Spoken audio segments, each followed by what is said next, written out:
남편이 정년퇴직하던 날 저는 새벽 5시부터 부엌에 서 있었어요. 미역국 끓이고 잡채 볶고 갈비찜까지 준비했죠. 퇴직 선물로 넥타이도 사놓고 손주들한테 할아버지 퇴직 축하하러 오라고 전화까지 해놨습니다. 여보, 밥 차렸어. 어서 나와. 남편은 거실 소파에 앉아서 멍하니 휴대폰만 보고 있었어요.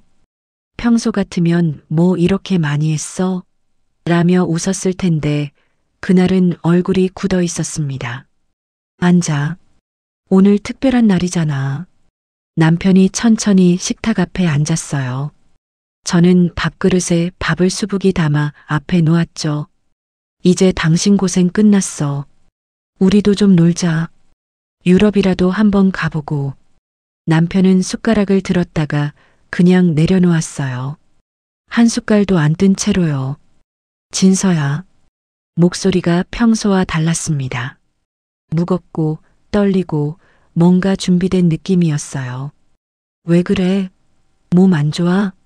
나 이제 내 인생 좀 살고 싶어. 순간 귀에서 소리가 멀어지는 것 같았어요. 뭐가 당신 인생이야? 제 목소리도 떨리기 시작했습니다. 35년 같이 산 게 남의 인생이었어? 남편은 눈을 피하면서 자리에서 일어났어요. 그리고 거실 쪽으로 걸어가더니 구석에 세워뒀던 커다란 여행 가방을 끌고 왔습니다. 저게 뭐야? 미안하다. 나 새로운 사람 생겼어. 숟가락을 쥔 제 손이 덜덜 떨렸어요. 뭐라고? 오늘 나가야 해. 이미 다 준비했어. 남편은 제 얼굴도 제대로 안 보고 가방 손잡이를 잡았어요. 저는 벌떡 일어나 그 가방을 붙잡았습니다. 당신 지금 진심이야? 퇴직하는 날 이혼 통보하는 거야? 진서야, 나도 이제 65이야. 내 인생 남은 거 별로 없잖아. 나도 63인데 내 인생은? 소리가 터져 나왔어요. 평생 남편한테 소리 한 번 제대로 안 질렀는데 그날은 참을 수가 없었습니다. 남편은 그제야 제 눈을 똑바로 봤어요. 근데 그 눈빛이 미안함이 아니었어요. 오히려 짜증 섞인 표정이었죠. 당신은 애들도 있고 집도 있잖아. 그게 다가 아니잖아. 나는 달라. 당신은 아내였지, 여자는 아니었어. 가슴에 칼이 꽂히는 느낌이었어요. 입술이 파르르 떨렸습니다. 그럼 그 여자가 누군데? 남편은 잠시 입술을 깨물었어요. 그러더니 휴대폰을 꺼내 사진 한 장을 보여줬습니다. 제주도 바닷가 앞 예쁜 카페 간판 아래 서 있는 여자. 긴 머리를 늘어뜨리고 웃고 있는 젊은 여자였어요. 이 사람 38이야. 27살 차이잖아. 제 목소리가 깨졌습니다. 나이가 뭐가 중요해? 이 사람은 날 남자로 봐줘. 퇴직금은 어쩌고? 3억이잖아. 남편이 피식 웃었어요. 제주도에 카페 차렸어. 이미 오픈했고. 뭐? 퇴직금 전부 거기 들어갔어. 두 번째 봄이라고 예쁘게 잘 나왔더라. 머리가 하얘지는 느낌이었어요. 당신 미쳤어? 그게 우리 노후 자금인데. 우리가 아니야. 이제 나 혼자 인생이야. 남편은 제 손을 뿌리치고 신발을 신었어요. 현관문이 열리고 차가운 바람이 집 안으로 들어왔습니다. 진서야, 서류는 변호사 통해서 보낼게. 문이 쾅 닫혔어요. 저는 그 자리에 주저앉았습니다. 식탁 위에는 제가 정성껏 차린 밥상이 그대로 있었어요. 김이 다 식어버린 미역국, 한 젓가락도 안 먹은 잡채, 아무도 안 먹은 갈비찜. 저는 그 밥상을 보다가 웃음이 나왔어요. 웃다가 울음이 터졌습니다. 그날 저녁 휴대폰이 울렸어요. 신우이 은주였습니다. 언니, 지금 SNS 봤어? 무슨 SNS? 형부 카페 오픈했다고 올렸어. 사진도 있고. 손이 떨렸어요. 보낼게. 근데 언니, 이 집 등기 형부 이름 아니지? 응, 내 명의야. 왜? 그럼 다행이다. 언니, 정신 똑바로 차려. 잠시 후 도착한 사진 한 장. 제주도 바닷가 앞 커다란 유리창이 있는 카페. 간판에는 이렇게 써 있었어요. 두 번째 봄. 그 아래 서 있는 남자가 제 남편이었습니다. 옆에는 아까 본 그 젊은 여자가 팔짱을 끼고 환하게 웃고 있었어요. 저는 사진을 확대해서 봤습니다. 남편 표정이 제가 평생 본 적 없는 표정이었어요. 행복해 보였습니다. 언니, 카페 이름 좀 봐. 두 번째 봄이래. 언니는 첫 번째도 없었는데. 은주 목소리가 떨렸지만 저는 대답하지 않았어요. 언니, 거기 간판 옆에 현수막 보여? 사장님 추천 메뉴 하율선의 수제 라떼래. 하율선? 그 이름을 듣는 순간 가슴이 철렁 내려앉았어요. 언니, 그 이름 아는 거야? 저는 급하게 검색창에 이름을 쳤습니다. SNS 계정이 하나 떴어요. 프로필 사진을 보는 순간 저는 휴대폰을 떨어뜨릴 뻔했습니다. 언니, 왜 그래? 은주야. 목소리가 잠겼어요. 이 여자 내가 예전에 취업시켜준 애야. 5년 전 남편이 다니던 회사 근처 카페에서 아르바이트 하던 애였어요. 돈이 없어서 학교도 못 다닌다고 눈물 흘리던 그 애. 제가 남편한테 부탁해서 회사 직원 식당 일자리 알아봐줬던 그 애. 우리 집에 밥 먹으러 와서 아주머니 덕분에 살았어요 라고 했던 그 애. 언니 설마 그 애가? 전화기 너머로 은주 목소리가 떨렸습니다. 저는 사진 속 하율선을 다시 봤어요. 제 남편 팔에 매달려 웃고 있는 그 얼굴을요. 창문에 비친 제 얼굴이 보였습니다. 주름진 얼굴, 센 머리카락, 늙어버린 눈. 저는 천천히 일어나 부엌으로 갔어요. 식탁 위 밥상을 하나씩 싱크대에 쏟아부었습니다. 미역국이 싱크대 구멍으로 빨려 들어갔어요. 갈비찜도 잡채도 전부 다. 언니, 괜찮아? 내가 지금 갈게. 아니야. 나 제주도 갈 거야. 뭐? 직접 보고 와야겠어. 그 두 번째 봄이라는 거. 전화를 끊고 저는 노트북을 켰습니다. 제주행 비행기표를 검색했어요. 새벽 첫 비행기. 내일 아침 6시. 예약 버튼을 눌렀습니다. 휴대폰 화면에는 아직 하율선의 SNS가 떠 있었어요. 최근 게시물을 하나 열었습니다. 사진 속 하율선이 카페 앞에서 V를 그리고 있었어요. 해시태그가 달려 있었습니다. 해시태그 새출발, 해시태그 제주살이, 해시태그 사장님과 함께, 해시태그 행복해요. 저는 그 사진을 캡처했습니다. 증거로 남겨둬야 할 것 같았거든요. 그리고 옷장 문을 열었어요. 한참을 뒤지다가 맨 안쪽에 있던 낡은 서류 봉투를 꺼냈습니다. 결혼할 때 아버지가 제 명의로 해주신 집 등기부등본. 20년 전 어머니가 물려주신 적금 통장. 저는 그 서류들을 가방에 넣었어요. 내일 제주도 가면 제일 먼저 할 일이 있었습니다. 두 번째 봄이라는 그 카페가 누구 땅 위에 서 있는지 확인하는 것. 그리고 하율선이라는 그 여자한테 물어볼 거예요. 내가 밥 먹여주고 일자리 구해주고 살려준 은혜를 이렇게 갚는 거냐고요. 비행기가 제주공항에 착륙했어요. 저는 가방을 챙겨서 공항 밖으로 나왔어요. 택시를 잡았죠. 어디 가세요? 서귀포 쪽이요. 주소 여기 있어요. 기사님이 내비게이션을 켰어요. 아, 여기 새로 생긴 카페 있는 데네요. 두 번째 봄. 심장이 쿵 내려앉았어요. 네. 거기요. 요즘 소문났어요. 사장님 부부가 직접 운영하는데 손님들한테 자기들 러브스토리 얘기 잘한대요. 로맨틱하다고 입소문 났죠. 제 손이 문손잡이를 더 세게 쥐었어요. 손톱이 손바닥에 박힐 것 같았어요. 그래요? 네, 보기 좋던데요. 손잡고 산책도 하고 신혼부부 같아요. 저는 대답하지 않았어요. 창밖만 봤죠. 제주도 바다가 펼쳐졌어요. 예쁘다는 생각은 들지 않았어요. 1시간쯤 달렸을까요? 택시가 한적한 바닷가 길에 멈췄어요. 여기에요. 저기 보이는 하얀 건물이요. 돈을 내고 차에서 내렸어요. 카페는 정말 예뻤어요. 하얀 외벽, 통유리창, 예쁜 간판.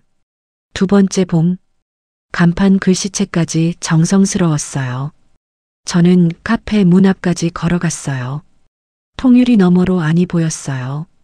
손님은 몇 명 없었어요. 카운터 뒤에 여자가 서 있었어요. 율선이었어요. 예쁜 앞치마를 두르고 커피를 내리고 있었죠. 제가 문을 열고 들어갔어요. 딸랑. 종소리가 울렸어요. 율선이 고개를 들었어요. 저와 눈이 마주쳤어요. 율선 얼굴이 하얗게 질렸어요. 아, 아주머니? 오랜만이네, 율선아. 제 목소리는 차갑게 가라앉았어요. 율선이 뒤로 한 발 물러섰어요. 어떻게 여기를? 여기가 어딘지 모를 것 같아? 저는 카페 안을 천천히 둘러봤어요. 깔끔한 인테리어, 바다 전망, 아늑한 소파. 예쁘게 꾸몄더라. 퇴직금으로. 율선이 입술을 깨물었어요. 아주머니, 저기. 밖에 나가서 얘기해요. 싫어. 저는 소파에 앉았어요. 여기서 할 거야. 손님 몇 명이 저희를 쳐다봤어요. 율선 얼굴이 붉어졌어요. 아주머니, 제발. 앉아. 제 목소리가 낮게 깔렸어요. 율선은 어쩔 수 없이 제 앞에 앉았어요. 율선아, 나 기억나니? 네. 내가 너한테 뭐 해줬는지도 기억나? 율선이 고개를 숙였어요. 내 대학 등록금 한 학기치 보태준 거. 기억나지? 네. 내가 알바 자르고 밥도 못 먹는다고 해서 우리 집에 데려다가 밥 먹인 것도? 율선 눈에 눈물이 고였어요. 네. 일자리 구해준 것도 나였어. 우리 남편 회사 후배 카페에 소개해줬지. 율선이 흐느끼기 시작했어요. 그래서 내 남편이 조금 덜 남편 같더라. 율선이 고개를 번쩍 들었어요. 아주머니, 그게 아니라. 그게 아니면 뭐야? 제 목소리가 날카로워졌어요. 저도 사람인데요. 율선이 떨리는 목소리로 말했어요. 형부가 저한테 먼저 다가왔어요. 순간 귀가 멍했어요. 지금 뭐라고 했어? 형부가 외로워 보였어요. 아주머니는 맨날 일만 하시고. 입 닥쳐. 제 목소리가 떨렸어요. 35년 동안 밤낮 없이 일해서 집 마련하고 애들 대학 보내고 남편 뒷바라지한 게 죄야? 율선이 울음을 삼켰어요. 아주머니, 너는 뭐, 불쌍한 피해자야? 저는 율선을 똑바로 봤어요. 은혜를 원수로 갚는 게 요즘 젊은 애들 방식이야? 율선이 대답하지 못했어요. 그때 카페 문이 열렸어요. 딸랑. 남편 수철이가 들어왔어요. 손에 마트 봉지를 들고 있었죠. 저를 보자마자 얼어붙었어요. 봉지가 손에서 떨어졌어요. 사과와 오렌지가 바닥에 구르기 시작했어요. 진서야? 오랜만이에요, 여보. 저는 천천히 일어났어요. 수철이가 뒤로 물러섰어요. 어떻게 여기를, 어떻게 왔냐고요? 저는 웃었어요. 퇴직금 빠져나가는 거 보고 그때부터 지켜봤어요. 수철이 얼굴이 새파래졌어요. 진서야, 오해야. 오해요? 저는 수철이한테 한 발 다가갔어요. 제주도 땅 알아본다는 말 듣고 바로 아버지 땅 생각났죠. 뭐? 수철이가 당황했어요. 저는 가방에서 서류를 꺼냈어요. 이거 알아요? 등기부등본이에요. 서류를 수철이 얼굴 앞에 들이댔어요. 이 땅 원래 내 거예요. 결혼 전에 우리 아버지가 내 이름으로 해준 거였죠. 수철이가 서류를 보더니 말을 잃었어요. 당신 동생이 중개인이라서 부탁했다며? 근데 우리 동생이 그 회사 사장이에요. 율선이 벌떡 일어났어요. 그게 무슨, 내가 우리 동생한테 부탁했어요. 계약서 이름 내 걸로 해달라고. 저는 계약서를 꺼냈어요. 여기 보세요. 임대인 이진서, 임차인 박수철, 김율선. 수철이가 서류를 뺏어서 봤어요. 손이 떨리고 있었어요. 이게 말이 돼? 당연히 말이 되죠. 제 목소리는 단호했어요. 내 땅에 당신들이 카페 지은 거예요. 내 퇴직금으로. 율선이 주저앉았어요. 아주머니, 그럼 우리는 세입자죠. 저는 차갑게 말했어요. 이제부터 시세대로 월세 내야 할 거예요. 수철이가 소리쳤어요. 진서야, 우리 35년을 같이 산 사이잖아. 그 35년을 당신이 버렸잖아요. 제 목소리는 떨리지 않았어요. 수철이가 제 팔을 붙잡았어요. 진서야, 제발. 손 떼요. 저는 수철이 손을 뿌리쳤어요. 손님들이 다 저희를 보고 있었어요. 저는 신경 쓰지 않았어요. 계약서 보내드릴게요. 월세는 다음 달부터 입금하시면 돼요. 저는 가방을 들고 카페 밖으로 나왔어요. 뒤에서 수철이가 따라 나왔어요. 진서야. 저는 돌아봤어요. 이제 그만 부르세요. 진서야, 나 잘못했어. 다시 시작하자. 다시요? 저는 웃음이 나왔어요. 35년 버린 사람이 무슨 다시예요? 진서야. 수철이 목소리가 떨렸어요. 저는 더 이상 듣고 싶지 않았어요. 길 건너편에 택시가 보였어요. 손을 들어 택시를 불렀어요. 택시가 멈췄어요. 타기 전에 저는 마지막으로 수철이를 봤어요. 여보. 응? 월세 밀리면 계약 해지해요. 수철이 얼굴이 무너졌어요. 저는 택시에 탔어요. 공항이요. 택시가 출발했어요. 백미러로 수철이가 보였어요. 카페 앞에 멍하니 서 있었죠. 율선이가 나와서 수철이 팔을 붙잡았어요. 저는 고개를 돌렸어요. 더 이상 보고 싶지 않았어요. 핸드폰이 울렸어요. 수철이었어요. 받지 않았어요. 계속 울렸지만 끝까지 받지 않았어요. 공항에 도착했을 때 부재중 전화가 25통이었어요. 문자도 왔어요. 진서야, 미안해. 전화 좀 받아줘. 제발 한 번만 얘기하자. 나 정말 잘못했어. 저는 문자를 지웠어요. 비행기 티켓을 끊고 탑승구로 갔어요. 서울행 비행기가 이륙하는 순간 창밖을 봤어요. 제주도가 점점 작아졌어요. 가슴이 뭉클했어요. 35년이 저 섬에 남겨진 기분이었죠. 근데 후회는 없었습니다.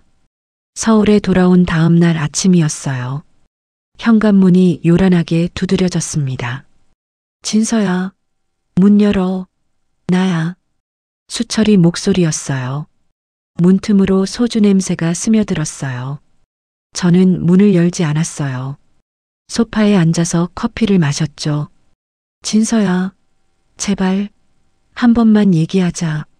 문고리가 덜컹거렸어요. 수철이 손이 떨리는 게 느껴졌어요. 이웃들이 나올 것 같았어요. 저는 문을 열었습니다. 수철이가 헝클어진 머리에 충혈된 눈으로 서 있었어요. 비틀거렸죠. 들어와요. 수철이가 안으로 들어왔어요. 소주 냄새가 진동했어요. 거실을 둘러보더니 저를 봤어요. 진서야, 앉으세요. 저는 소파를 가리켰어요. 수철이가 앉았어요. 손이 떨리고 있었죠. 저는 컵을 꽉 쥐었어요. 진서야, 나 정말 잘못했어. 미쳤었어. 그래요. 제 대답은 짧았어요. 율선이랑은 끝났어. 진짜야. 어제 바로 정리했어. 그래서요? 저는 수철이를 똑바로 봤어요. 그게 저랑 무슨 상관이에요? 수철이 얼굴이 굳었어요. 진서야, 우리 다시 시작하자. 응? 다시요? 저는 웃음이 나왔어요. 무슨 얼굴로 다시 시작해요? 진서야, 제 퇴직금으로 바람 피운 여자랑 카페 차리고 손님들한테 러브스토리 떠벌리고 다닌 사람이 다시 시작하자고요? 수철이가 고개를 숙였어요. 숨소리가 거칠어졌어요. 미안해. 진짜 미안해. 미안하면 다해요? 제 목소리가 차가워졌어요. 컵 표면에 맺힌 김이 사라지고 있었어요. 35년 함께 산 게 당신한테는 그렇게 가벼웠어요? 아니야. 나한테도 소중했어. 수철이가 소리쳤어요. 그냥 순간의 실수였어. 율선이가 외로워 보여서. 그래서 제 은혜 입은 애랑 바람 피웠어요? 수철이가 말문이 막혔어요. 저는 탁자 위에 있던 서류를 꺼냈어요. 손이 떨렸지만 꾹 참았어요. 이거 보세요. 이게 뭔데? 이혼 합의서예요. 수철이 손이 떨렸어요. 서류를 받아서 펼쳤죠. 진서야. 이혼까지는. 여기 보세요. 저는 합의서 한 부분을 가리켰어요. 재산 분할. 집은 제 명의로 이전.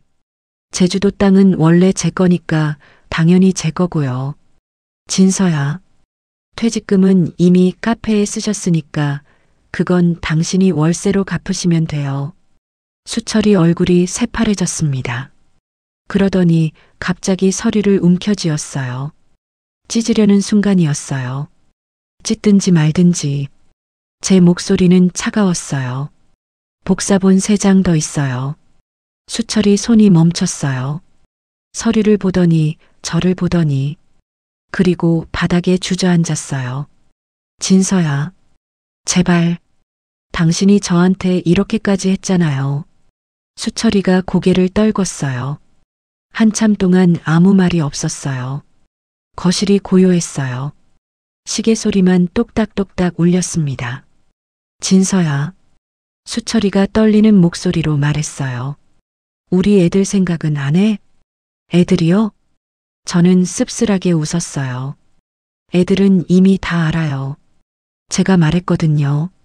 뭐? 어제 전화했어요. 딸한테, 아들한테. 수철이 손이 떨렸어요. 뭐라고 했어? 사실대로요. 아빠가 엄마 퇴직금 들고 여자 만들어서 제주도 갔다고. 수철이가 비틀거렸어요. 애들이 뭐래? 딸은 울더라고요. 저는 잠시 말을 멈췄어요. 그때 딸 목소리가 떠올랐어요. 엄마 미안해. 내가 더 잘해드릴걸. 아빠 믿었는데 배신당한 것 같다고. 자기가 엄마한테 잘못했대요. 수철이 눈에 눈물이 고였어요. 아들은요? 전화로 조용히 듣더니 한마디만 하더라고요. 저는 숨을 들이켰어요. 엄마, 그냥 내가 데리러 갈까? 수철이 얼굴이 무너졌어요. 애들한테 내가 이런 아빠로. 당신이 선택한 거예요. 저는 일어났어요. 이제 가세요. 서류는 일주일 안에 사인해서 보내세요. 진서야. 안 보내시면 재판으로 가요. 그럼 더 복잡해질 거예요. 수철이가 비틀거리며 일어났어요. 현관으로 걸어가다가 멈췄어요. 진서야, 마지막으로 한 번만. 수철이 손이 제 팔에 닿으려는 순간.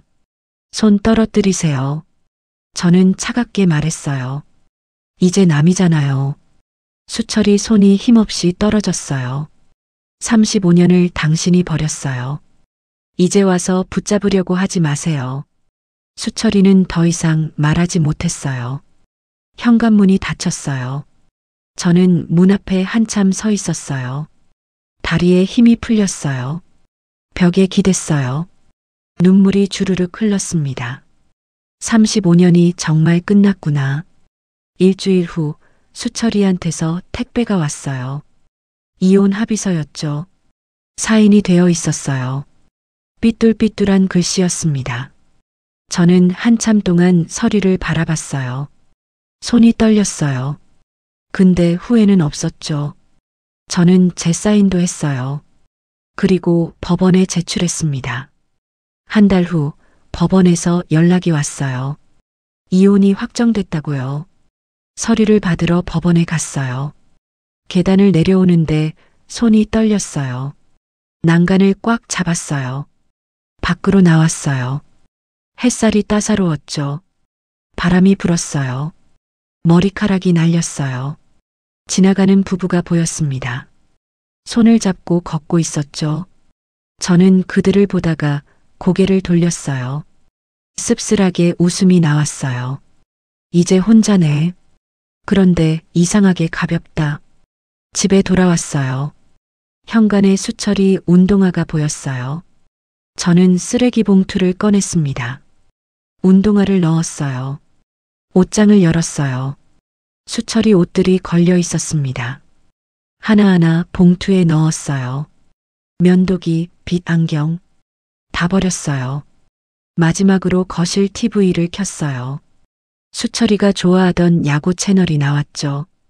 저는 리모컨을 들었어요. 채널을 돌렸습니다. 조용한 음악 방송이 나왔어요. 저는 소파에 앉았어요. 음악이 흘렀습니다. 창밖으로 해가 지고 있었어요. 35년 만에 처음으로 저는 혼자였습니다. 근데 외롭지 않았어요. 자유로웠어요. 이혼 확정 한 달 후였습니다. 딸 수진이가 집에 찾아왔어요. 엄마, 요즘 어때? 응, 괜찮아. 수진이는 제 얼굴을 한참 들여다봤습니다. 엄마, 살 빠진 것 같은데? 밥은 먹어? 먹지. 걱정 마. 근데 사실 요즘 밥맛이 없었거든요. 혼자 먹으려니 귀찮기도 하고. 엄마. 수진이가 제 손을 잡았습니다. 미안해. 내가 더 자주 올걸. 왜 미안해. 넌 내일 바쁜데. 그래도 엄마 혼자 두고. 수진이 눈이 촉촉해졌어요. 나도 아빠랑 싸웠어. 아빠가 나한테 엄마 설득해달라고 계속 전화하거든. 그래. 근데 엄마, 솔직히 말해도 돼? 수진이가 고개를 숙였습니다. 나도 처음엔 이혼까지는 좀 심하다 싶었어. 가슴이 철렁했어요. 근데 엄마 얼굴 보니까 알겠어. 엄마가 맞았어. 수진이가 눈물을 닦았습니다. 엄마, 이제 엄마 하고 싶은 거 해. 응? 저는 한참 생각했습니다. 하고 싶은 거? 35년 동안 생각해 본 적이 없었거든요. 잘 모르겠다.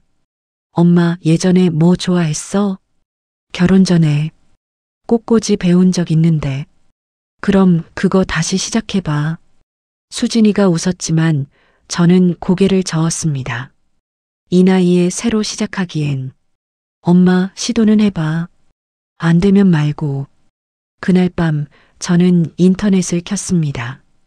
플라워 클래스 검색했어요. 손이 떨렸습니다.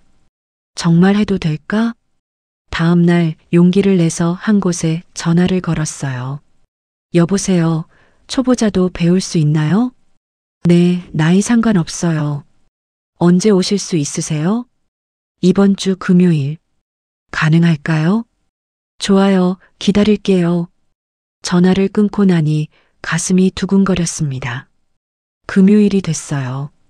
플라워 클래스는 예쁜 동네 골목에 있었습니다. 블룸 스튜디오. 문을 열고 들어가니 꽃향기가 가득했어요. 어서 오세요. 저 민지예요.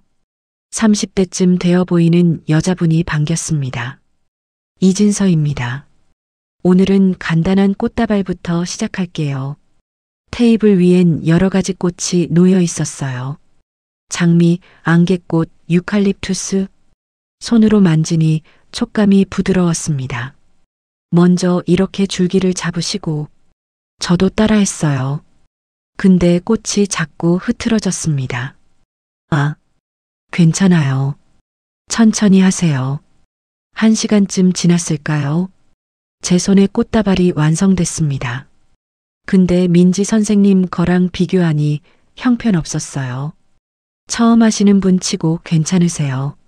민지 선생님이 웃었지만 저는 알았습니다. 괜찮다는 게 잘했다는 뜻은 아니라는 거요. 집에 돌아와서 꽃다발을 탁자에 놓았어요. 한참 바라보다가 눈물이 났습니다. 나 이것도 제대로 못하네.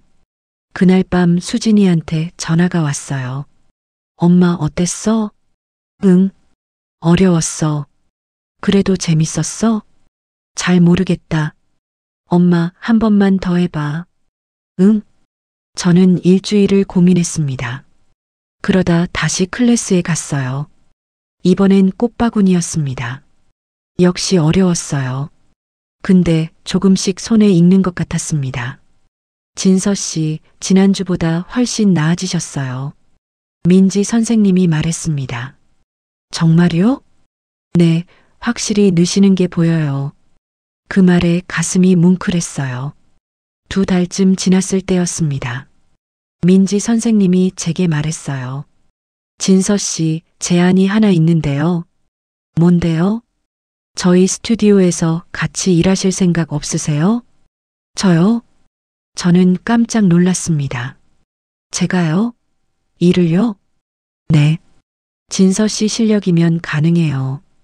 근데 저는 일단 1달만 해보세요. 시급으로 드릴게요. 저는 고민했습니다. 그날 밤 잠이 안 왔어요. 내가 할 수 있을까? 실수하면 어떡하지? 다음 날 민지 선생님한테 전화했습니다. 선생님, 해보고 싶어요. 좋아요. 다음 주 월요일부터 나오세요. 월요일이 됐습니다. 저는 긴장한 채로 스튜디오에 갔어요. 오늘은 주문 포장부터 배우실 거예요. 일은 생각보다 복잡했습니다. 꽃 고르고 자르고 포장하고 첫 주문이 들어왔어요. 진서 씨, 이거 포장해 보세요. 저는 떨리는 손으로 포장을 시작했습니다. 근데 리본이 자꾸 풀렸어요. 아, 민지 선생님이 옆에서 지켜보고 있었습니다. 표정이 조금 굳어지는 게 보였어요. 제가 할게요. 민지 선생님이 제 손에서 꽃을 받아갔습니다. 그날 퇴근길 가슴이 무거웠어요. 역시 안 되나 봐. 일주일이 지났습니다. 조금씩 나아지긴 했지만 실수가 잦았어요. 어느 날 손님이 항해 전화를 하셨습니다. 꽃이 시들었어요. 민지 선생님이 전화를 받더니 얼굴이 굳었어요. 전화를 끊고 저를 봤습니다. 진서 씨, 이 주문 누가 했어요? 제가 했습니다. 물 적신 스펀지 안 넣으... 아, 깜빡했어요. 민지 선생님이 한숨을 쉬었습니다. 진서 씨, 조심하셔야 해요. 죄송합니다. 그날 집에 돌아와 울었어요. 나 이것도 제대로 못하네. 수진이한테 전화했습니다. 수진아, 나 그만둘까봐. 왜? 무슨 일 있어? 실수가 너무 많아. 민지 선생님한테 미안해. 엄마 처음이잖아. 당연히 실수할 수 있지. 근데 엄마 1달만 더 해봐. 응? 저는 다시 출근했습니다. 이번엔 메모를 했어요. 스펀지, 리본, 물, 포장. 하나하나 체크했습니다. 1달이 지났어요. 실수가 줄었습니다. 민지 선생님도 웃는 얼굴이 많아졌어요. 진서 씨 많이 나아지셨어요. 감사합니다. 이번 달부터 정식으로 계약할까요? 정말요? 네. 진서 씨 열심히 하시잖아요. 눈물이 났습니다. 55살에 처음 시작한 일인데 인정받은 기분이었거든요. 3달이 지났습니다. 어느 날 핸드폰이 울렸어요. 수철이었습니다. 한참 만에 걸려온 전화였어요. 받을까 말까 고민하다가 받았습니다. 여보세요. 진서야. 나야. 목소리가 쉬어 있었어요. 무슨 일이에요? 그냥 너 요즘 어떻게 지내나 싶어서. 잘 지내요. 너 일한다며? 네. 나는 제주도 그만뒀어. 그래요? 월세를 못 냈거든. 진서 내가 부른 게 너무 비싸서. 제 가슴이 철렁했지만 목소리는 차갑게 유지했습니다. 그래서요? 율선이도 떠났어. 돈 없는 남자는 필요 없대. 서울 올라와서 원룸 얻었어. 작은데 보일러도 잘 안 나와. 수철이 목소리가 떨렸어요. 진서야, 나 진짜 후회해. 후회요? 저는 웃음이 나왔습니다. 그 후회가 저한테 무슨 의미가 있어요?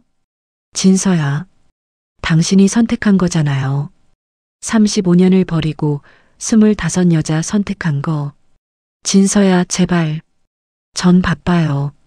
끊을게요. 진서야. 전화를 끊었습니다. 손이 떨렸어요. 근데 가슴은 아프지 않았습니다. 그냥 남이었거든요.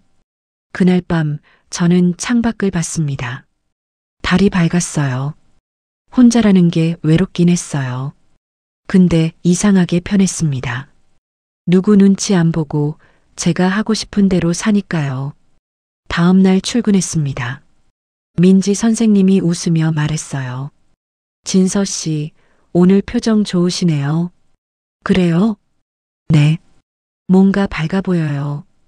그냥 혼자서도 괜찮더라고요. 민지 선생님이 고개를 끄덕였습니다. 멋져요, 진서 씨. 저는 웃었어요. 35년 만에 처음으로 제 인생을 사는 기분이었습니다. 1년이 지났습니다. 계절이 한 바퀴 돌았어요. 저는 여전히 블룸 스튜디오에서 일하고 있었습니다. 어느 토요일 오후였어요. 문이 열리며 손님이 들어왔습니다. 30대 초반쯤 되어 보이는 여자분이었어요. 어서 오세요. 결혼 20주년 기념 부케 주문하고 싶은데요. 어떤 꽃으로 하시겠어요? 장미랑 백합이요. 신부 부케처럼 크고 화려하게요. 저는 꽃을 골라 부케를 만들기 시작했습니다. 하얀 장미, 백합, 안개꽃. 손이 움직이다가 멈췄어요. 신부 부케. 문득 제 결혼식이 떠올랐습니다. 35년 전 수철이가 제 손을 잡고 웃던 날. 괜찮으세요? 손님이 물었어요. 아, 네. 죄송해요. 저는 다시 부케를 만들었습니다. 근데 자꾸 손이 떨렸어요. 리본을 묶다가 꽃 한 송이가 바닥에 떨어졌습니다. 아, 괜찮아요. 천천히 하세요. 손님이 웃었지만 제 얼굴이 화끈거렸어요.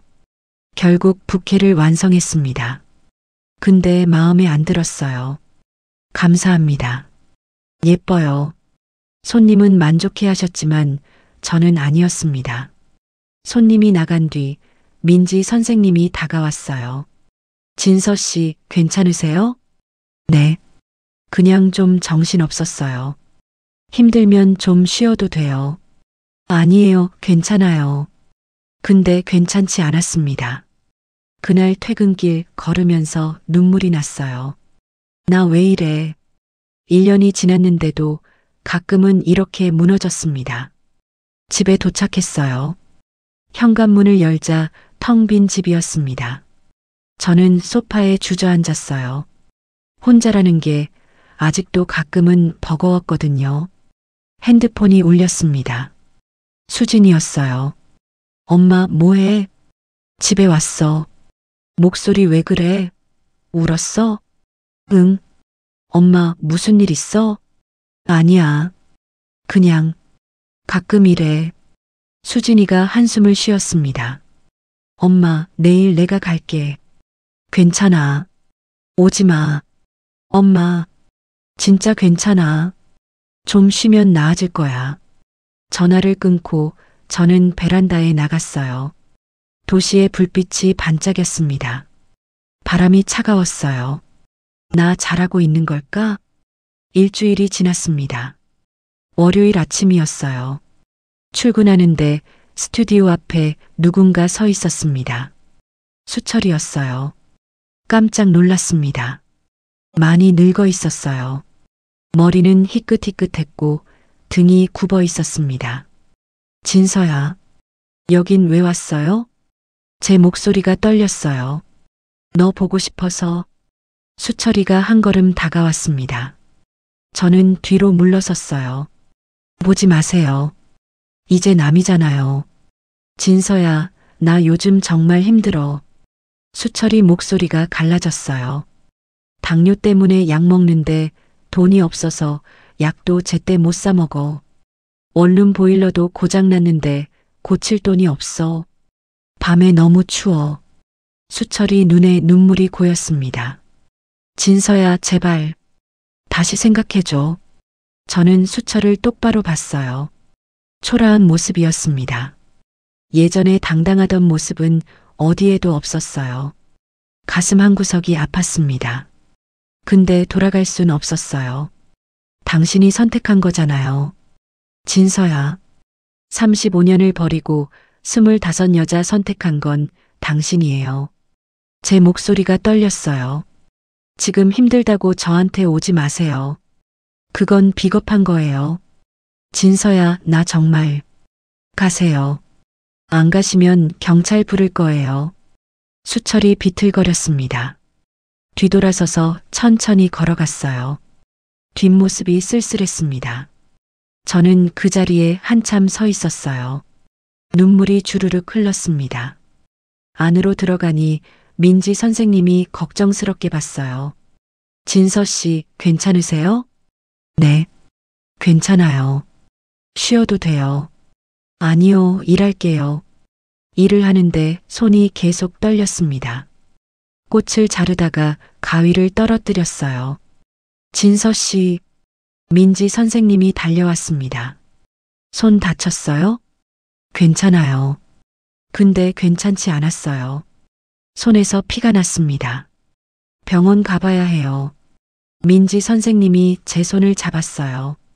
오늘은 집에 가서 쉬세요. 죄송합니다. 괜찮아요. 사람이 기계가 아니잖아요. 집에 돌아왔어요.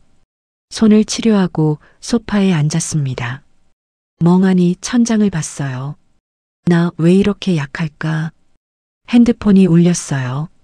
준호였습니다. 엄마, 누나한테 들었어. 괜찮아? 응. 엄마, 내가 지금 갈게.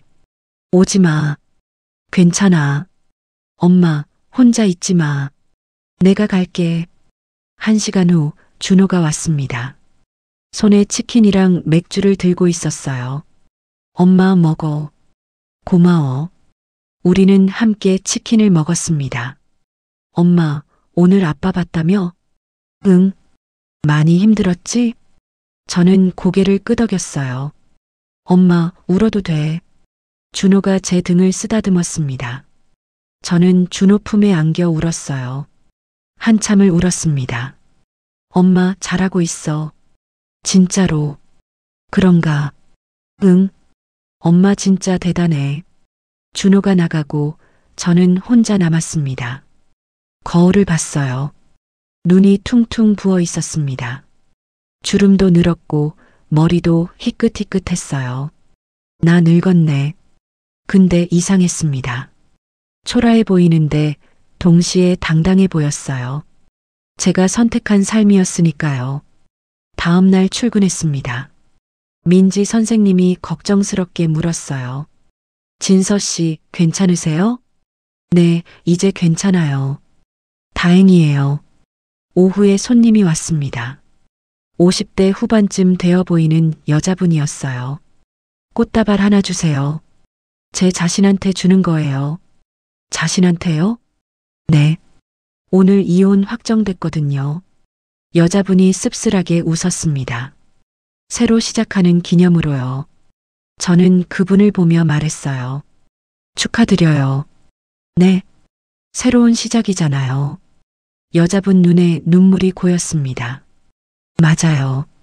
새로운 시작이죠. 저는 정성껏 꽃다발을 만들었습니다. 밝은색 장미, 해바라기, 프리지아. 예쁘다. 여자분이 꽃다발을 받아들고 웃었어요. 저도 1년 전에 이혼했어요. 제가 말했습니다. 힘드시죠? 네. 근데 괜찮아지더라고요. 시간이 지나니까. 정말요? 네. 아직도 가끔은 무너지지만요. 저는 웃었습니다. 그래도 계속 가는 거예요. 제 이름으로요. 여자분이 고개를 끄덕였어요. 고맙습니다. 힘이 돼요. 손님이 나가고 저는 창밖을 봤습니다. 햇살이 따스했어요. 그날 저녁 저는 오랜만에 일기를 썼습니다. 1년이 지났다. 아직도 가끔은 무너진다. 수철을 보고 흔들렸고 혼자라는 게 버거울 때도 있다. 근데 괜찮다. 이게 내 삶이니까. 완벽하지 않아도 이게 내 선택이니까. 이진서로 산다는 게 이런 거구나. 일기장을 덮고 베란다에 나갔어요. 밤하늘에 별이 반짝였습니다. 바람이 불었어요. 시원했습니다. 아직도 가끔은 무너져요. 혼잣말을 했어요. 근데 다시 일어나요. 제 힘으로요. 56살. 완벽하진 않지만 이게 제 삶이었습니다. 혼자지만 제 이름으로 살고 있었어요. 내일도 출근해야 했습니다. 손님들이 기다리고 있을 테니까요. 저는 방으로 들어가 불을 껐습니다. 내일은 더 나아질 거예요. 아마도